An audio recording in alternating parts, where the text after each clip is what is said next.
세상을 연결하는 뉴스, 뉴스브리지입니다.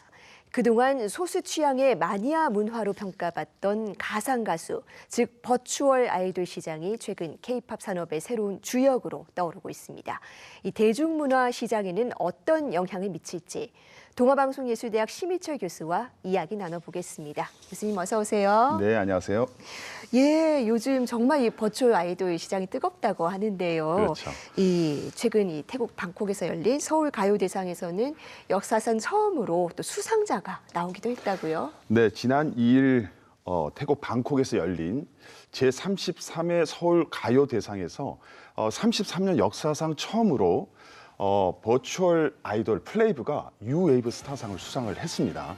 자, 이번 상이 갖는 의미는 기존의 마이너 시장에 있던 버추얼 아이돌이 K-팝 주류 시장으로 진입됐다라는 의미와 함께 이 가상의 캐릭터지만 실제 가수로 인정을 받았다라는 의미로도 해석이 됩니다. 네, 실제 가수로 인정을 받았다. 네.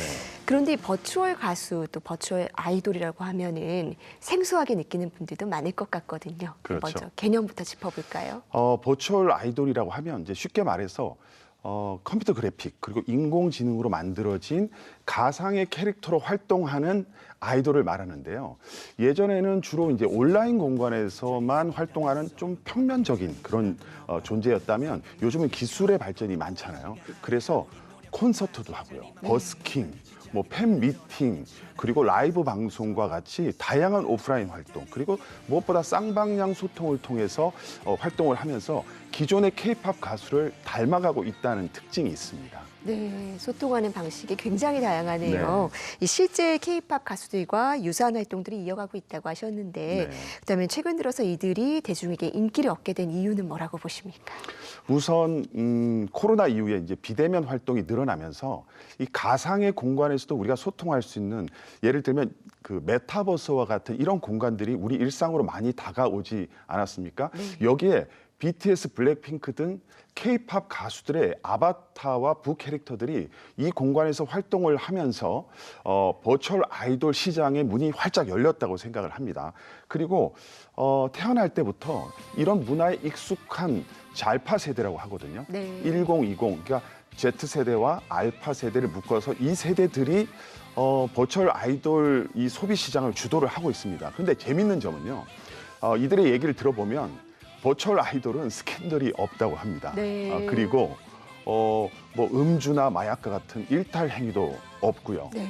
뭐 또 재계약에 있어서도 굉장히 자유롭기 때문에 어떻게 보면 우리들이 원하는 모습으로 늘 같은 자리에 있을 수 있다라는 점이 매력으로 느껴진다고 합니다. 네, 저는 사실 이 버추얼 아이돌 하면 이 90년대 또 화제가 됐던 사이버 가수 아담이 떠오르거든요. 당시에 정말 대단한 화제를 모았는데 너무 빨리 또 사라지지 않았습니까? 네, 시대를 앞서간 스타였죠. 네. 26년 전에 세상에 없는 사랑이라는 곡으로 해성과 같이 등장해서 앨범 판매 20만 장의 기록과 함께 당시 스타들만 찍을 수 있다던 음료 광고 한 편까지 찍고 어느 날 사라졌습니다. 네. 그렇지만 오늘날 수많은 버추얼 아이돌들의 조상 아담이라는 이름으로 우리 기억 속에 남아 있는데요.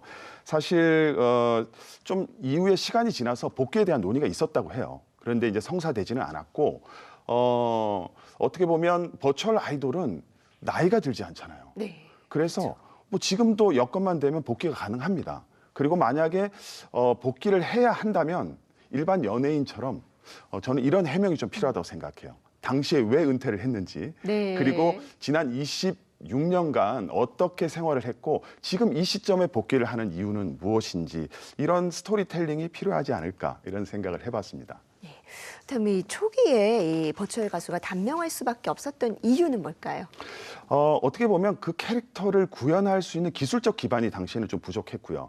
그리고 그 캐릭터가 활동할 수 있는 플랫폼도 좀 부족했는데, 무엇보다도 가상의 인격을 받아들이기에는 심리적 장벽이 컸다고 생각을 합니다. 그리고 당시에는 또 이미 만들어진 이런 이미지를 그냥 상영하는, 일종의 뭐 녹화 방송 같은 개념이었다면 요즘은 목소리와 움직임을 실시간으로 캐릭터에 입혀서 생방송으로 교감할 수 있는 이게 실감성이라는 이 부분이 과거와 현재 굉장히 기술 차이가 난다고 볼 수가 있죠. 예, 이 버추얼 아이돌 하면 이 2D 웹툰이나 애니메이션 형태도 있고 이 네. 사람과 또 굉장히 비슷한 모습을 지닌 3D 인공지능 캐릭터도 있습니다. 이 유형 어떻게 구분할 수 있을까요? 우선 이제 캐릭터 뒤에 본체가 중요하거든요. 네. 이 본체가 사람이냐 AI이냐에 따라서 네 가지 유형으로 나눠지는데 첫 번째는 이제 사람이 본체인 경우입니다. 아까도 말씀드린 것 같이 뭐 보컬이나 연기, 움직임을 대신하는 대역 배우가 있거든요. 대표적 케이스로 보면 최근에 빌보드 코리아 3위까지 오르면서 초기 버추얼 아이돌 시장에 바람을 일으켰던 이세돌과 네. 그리고 처음에 제가 설명을 드렸던 플레이브 또한 이 유형에 속한다고 말할 수 있습니다. 네, 지금 말씀하신 이세돌은 이 바둑기사 이세돌 씨 아니고 이 버추얼 아이돌 팀 말씀하시는 거죠? 네, 맞습니다. 우리가 흔히 그런 실수를 많이 하는데요. 네. 이세계 아이돌이라는 버추얼 가수를 줄여서 이세돌이라고 하는데요. 예. 저 같은 이제 기성세대 분들은 이 개념을 잘 숙지를 하시면 네. 신세대하고 소통하는 데 굉장히 도움이 될 수 있다고 생각합니다. 네, 그렇군요. 그렇다면 이 버추얼 아이돌의 나머지 유형은 또 어떤 것들이 있을까요? 두 번째 유형은요.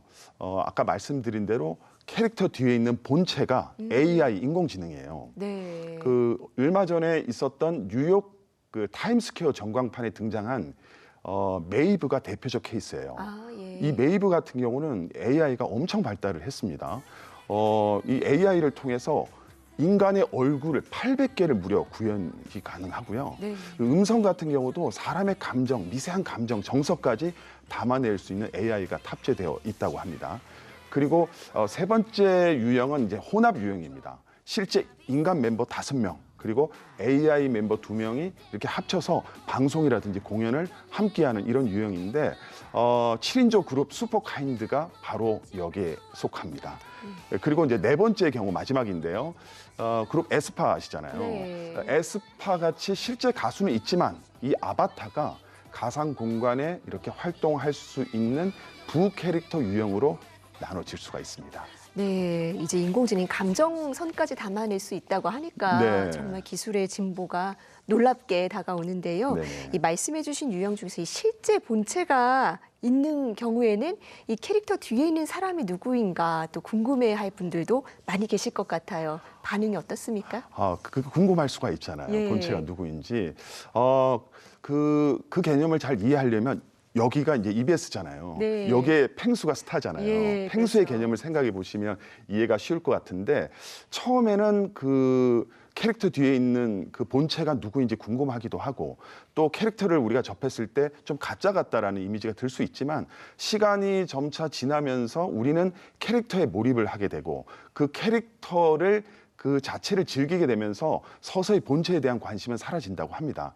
그럼에도 불구하고 이 캐릭터 뒤에 있는 본체에 관심을 가지는 사람들이 있잖아요. 네. 그래서 그 비밀을 알아내서 만약에 공개를 하게 되면 개인정보 자기 결정권 그리고 영업비밀 누설 이런 법적 책임이 따를 수 있으니까 주의를 해야 한다고 합니다. 네. 자, 그리고 끝으로 버추얼 아이돌은 아직 수익 구조가 좀 제한적이긴 합니다. 그리고 우리가 이 버추얼 캐릭터들이 사람의 얼굴을 닮아가면 닮아갈수록 오히려 또 불편하게 느껴지는 이런 불편한 이런 숙제들도 아직 남아 있어서 조금 가야 할 그런 길들은 좀 남아 있지만 그래도 궁극적으로 보면 이 버추얼 아이돌은 K-팝 시장의 하나의 새로운 장르로서 자리매김하면서 계속 성장할 것으로 예상이 됩니다. 네, 가상 세계가 점점 넓어지고 있는데 이 대중예술에는 어떤 영향을 줄지 또 어떤 소비 시장을 창출할 수 있을지 기대가 되네요. 교수님 오늘 말씀 잘 들었습니다. 네, 고맙습니다.